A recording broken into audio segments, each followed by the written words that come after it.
A Fishy Business by Sue Graves.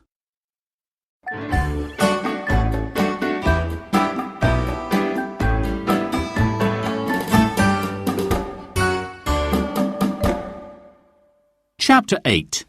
Getting the Evidence.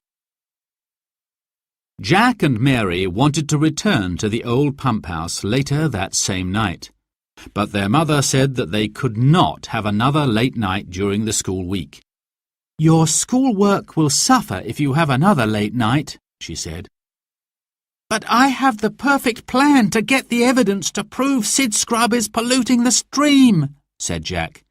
"Maybe you have," said Mum, "but you cannot have another late night. Uncle Ted can take you back on Friday night. You will have to wait until then."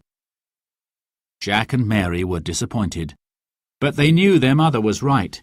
It was hard to keep awake in class if you didn't get enough sleep. At last, Friday night arrived. Jack and Mary rushed home from school and put on their warm, dark clothes. Their mother gave them some hot soup in a flask and some thick slices of chocolate cake. "That will keep you warm," she said. Jack and Mary gave her a big hug. "You always think of everything," said Jack. He put the cake carefully into his rucksack. Mary carried the flask of soup to Uncle Ted's car. Soon they were on their way.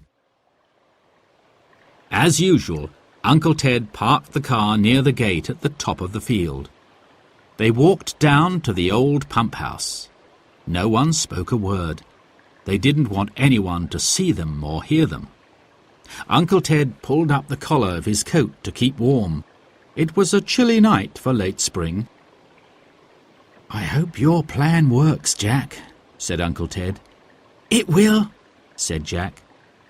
They settled down to wait for the hatch to open. The hours passed slowly. Jack, Mary, and Uncle Ted heard the workers working hard in the factory. At 11 o'clock, the night shift went home as usual. "Not long to wait now," said Jack. "We know the hatch usually opens just after midnight. Let's have some soup and cake now. That will keep us warm." They drank the soup and ate the cake. They were delicious. But the next hour went past very, very slowly. Midnight came and went. Uncle Jack looked at his watch. It was nearly 1 o'clock in the morning. "I don't think Sid Scrub and Harry are going to dump any waste dye tonight," said Uncle Ted. "Sid is probably going to be extra careful now that the inspector has been to see him. He probably doesn't want to take any risks." Mary shivered. She pulled her jacket closer around her. Uncle Ted looked worried. "Mary is cold," he said. "Let's go home now before she gets any colder." "Please let us stay," said Jack. "I know Sid will open the hatch soon." "And I'm not very cold," said Mary bravely. She smiled at Uncle Ted. "All right," said Uncle Ted. "But we're not staying later than 1:30. Agreed?" "Agreed," said Jack and Mary. Suddenly, they heard the sound of the hatch. Someone was opening it. "It's opening," whispered Jack. He took out his mobile phone. "Who are you going to telephone at this time of night?" Uncle Ted asked. "I'm not going to telephone anyone," said Jack. "Watch this."